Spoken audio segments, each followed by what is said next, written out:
Mark again with Exotic Car Play Place. Today I'm going to share with you 7 of my top buying tips. When you're looking at buying a supercar, you want to make sure you maximize your profits when you sell it again. So follow along and hope this helps. All right. Today I want to share with everybody out there my 7 tips for maximizing your profit when buying a supercar. I think a lot of people out there have kind of debated buying a supercar, but there's a lot of worries and there's a lot of holdback for people because they're worried about the cost of maintenance, the cost of insurance. They're worried about people damaging that supercar and having, kind of sitting on pins and needles. But very much, almost more importantly, a lot of people are worried about losing their shirts. When you buy a new supercar, you can sell it a couple years later, and if you don't do your homework and you don't approach it the right way, you can lose a lot of money. I mean, you go out there and buy a $500,000 supercar, you go around and try to turn that around and basically sell that, 3-4 years later, you could lose $100,000-$200,000 like that. That's the last thing a lot of people want to do, especially hard-earned money.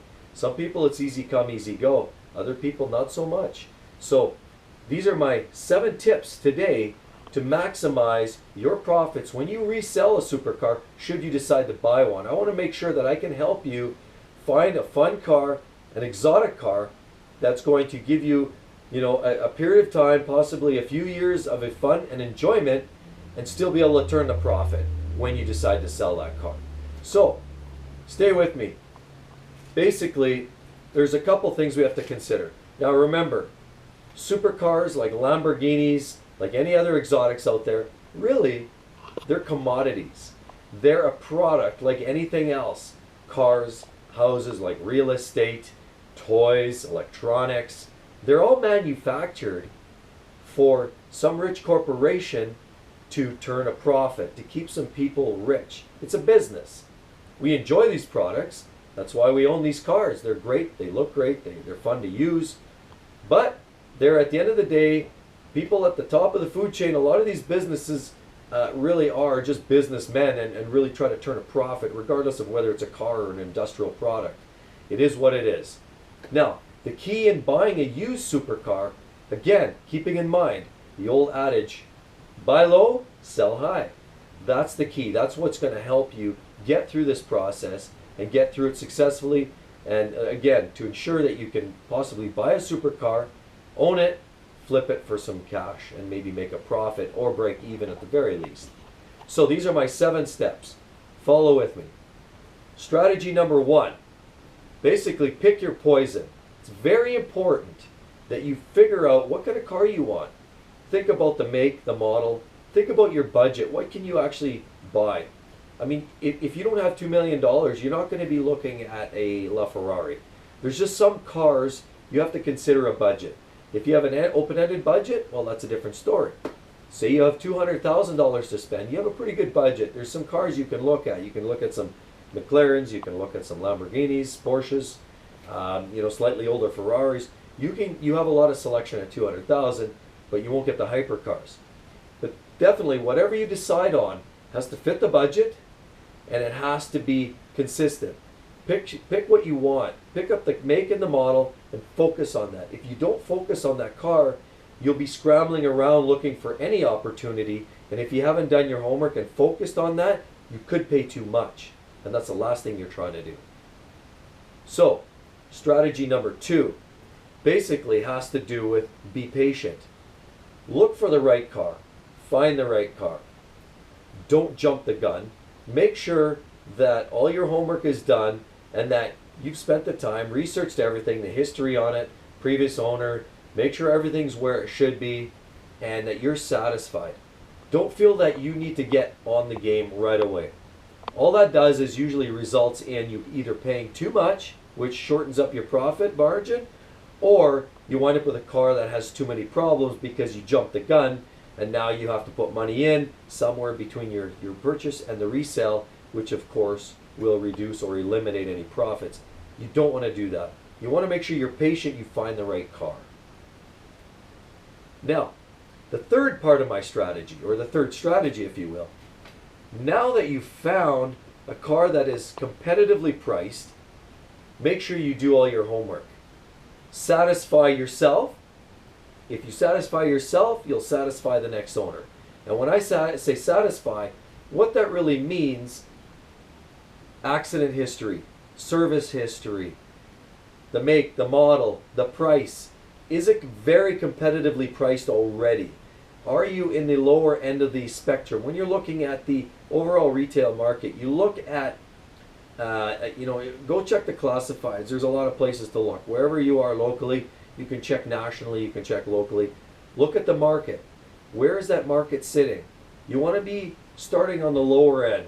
If you're starting at the high end, the best you're going to do is negotiate to middle or low end of that scale, which is really going to put you back, and maybe you'll break even if you're lucky. So really what you want to try to do is find a car that's kind of lower to mid scale. You don't want to find a piece of crap, but you do want to find a solid car that checks out well with good service and accident history, and also that it's very competitively priced already. Very important that you start there. You can always negotiate back. If you start high, most people will only give, there's only a certain amount that most people will allow you to basically push them into a corner. And so in essence, you don't want to give up that margin. So again, start a little bit low. Make sure you have a car that you found you're satisfied with that has a competitive price tag on it. So strategy number 4 really boils down to, okay, now I'm satisfied with everything I'm hearing. I spoke to the individual over the phone. Maybe I pulled the records on this car. The price is right. Now I'm going to go talk to the owner. I'm going to go look at the car. I'm going to go kick some tires, if you will. Kick some tires, so to speak. So what we're really going to do is when we show up, it's like a poker game. And the better you get at the poker face, the better you will be at negotiating the price you want for your car and potentially maximizing your profit. Now that poker face is going to be very important, because what you want to do is show that you're marginally interested. You're intrigued. You might consider the purchase. But what you don't want to do is show that you're overzealous. Show up and then your eyes go wide and you're basically ready to jump on this car. As soon as you do that, the seller knows, they can recognize. It's human nature, it's body language. You can read somebody. When they're like that and they're acting like that, you know right away you've got this guy in the bag. You don't want to do that. So you want to show up, kick some tires, ask some questions, show that you're a little bit interested. You're there after all anyway. Don't necessarily push the issue. I want to drive. I want to do this. Ask the questions, show us some interest, but don't get too rammy and too excited. That's just going to kind of hamper your negotiations. So the 5th part of my strategy, or the 5th strategy if it were, really comes down to let the seller wait. Don't be quick to or too hasty to make a deal right on the spot. He's possibly going to try to offer you something. He might say, well, make me an offer. That's the last thing you want to do right then and there, is make an offer. You also don't want to make the first step. You want to see maybe to get him to possibly throw something out there. But again, don't bite on it yet. It's something you want to chew on. So here what we want to do next in part 5 is basically walk away. Now you want to walk away leaving the seller with the belief that you're probably going to come back. You want him to believe that you are interested marginally, but you will have to take some time to think about the purchase. You want to let him know that you will come back. You probably call him in a week or two. Those are some things you want to be clear about. You don't want to look too wishy-washy, but you do want to say, look, I need some time to think about this. It's a large commitment, and I need some time to evaluate and consider whether this is the right car for me or not. You want to play that kind of that process. And I know it's sounds a little slimy, but it does work, and it's the truth at the end of the day anyway. I think you'd be ill-advised to walk out there, throw a quick number, and basically buy the car on the spot. So you probably do anyway. It's for your own good, your own good results, really effectively, to take that step back. Leave for a while. Go away for 2 weeks. Let the buyer know that you're still kind of interested, but you need some time. So 2 weeks goes by, you can still at that point make contact with the seller. After about 2 weeks, call the seller up, ask a few more questions just to show some interest, but again, don't get too excited. Ask more things about the features, maybe some more history on it, something that possibly didn't come up. Leave a few of these questions for this moment. Don't ask everything the first time you go and see it. Leave something to talk about. So 2 weeks later, you're calling him back, you're talking about this, you're asking a few more questions. Again, you're not really asking or acting that excited. You're really just looking for information. Keep him strung along there a little bit. Keep him knowing or believing that there's still a chance that he might sell it. But don't just throw that out there just yet. So my sixth strategy for purchasing a supercar to maximize your profits really comes down to, when you come back or you're ready to make that offer, make that offer. But basically come back to the seller maybe another week or two after that other phone call. So now you're 3 weeks, 4 weeks down the road. If you don't mind waiting that, it's that poker game. You know, the longer you wait, the longer you pause, the better chances you have of negotiation. This goes in a lot of business. That pause is very intentional. That pause can actually win over debates, discussions, arguments, and it can certainly win over a negotiation for a car price. So keep that in mind, the pause. Don't be too quick, too hasty. So the other thing is, now you're ready to make that offer. But when you're making that offer, come at them with things like maintenance gaps, lacking of options. The time of year might be such that you can negotiate. For example, wintertime. You know, saying, well, you know, it's not the greatest time of year. Maybe I should just wait till spring. However, if, you know, I get a reasonable price for this car, I may consider picking it up today. So look at some of those things as potential excuses, if you will, or negotiations.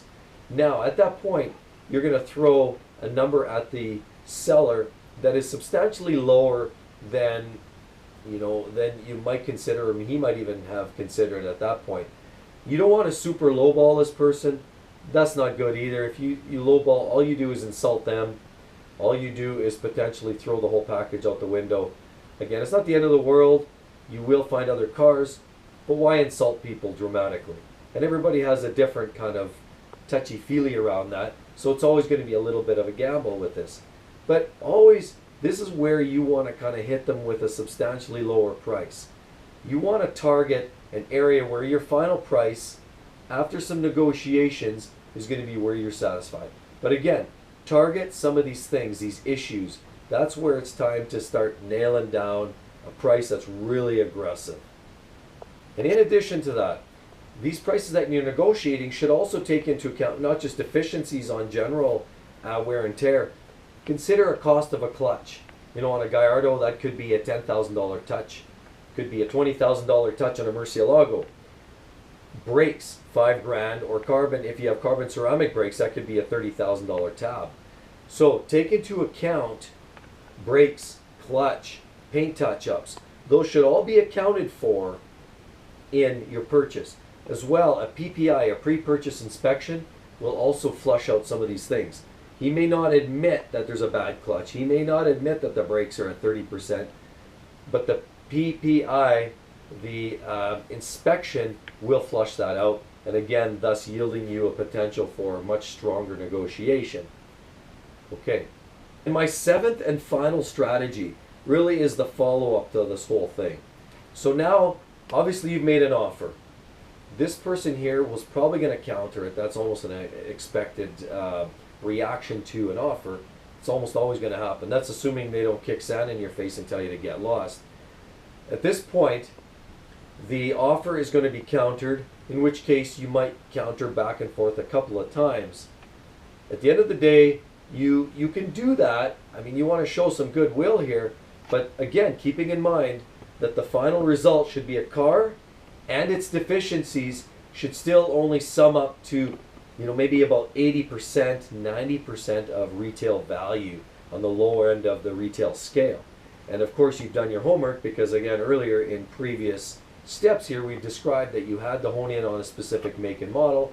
You've therefore researched and know what that retail market range is for that particular supercar. So, that being said, hone in on that, take into account all your deficiencies, also 80-90% of kind of the mid to low range. That then drops you even further. That puts you in a place where you know you will, you know, yield some sort of a profit. You know, barring, of course, nothing catastrophic happens during your ownership, of course, and that's not something that anybody can really foresee. as long as the pre-purchase inspection is satisfactory. Everything's a gamble with a used supercar. However, you know, the rules of the galaxy really would point in your favor. If you negotiate this up front, you'll probably wind up with a car that you can drive satisfactorily, minus a little bit of maintenance like oil changes and such. After a period of few years, you can discharge the car to a new owner and make a profit. So everybody, I really hope you like this video. I needed to share this with you. I know everybody has their own strategies for buying a car. This strategy works very, very well for me consistently. I bought and sell numerous, I would say dozens of cars, many high-end cars in my days, and this same strategy works 9 out of 10 times. It's almost always going to yield you the best price. And again, remember, it's do your homework, do your research, make sure you're buying the best car for the best price, and of course, don't wind up with a dud. Get a good car, and you know, at the end of the day, just make sure that you're looking at a car that is going to turn a profit. So I hope you liked the video. Again, as always, I'd like you to please subscribe to my channel. I'd love you guys to follow more of my stuff.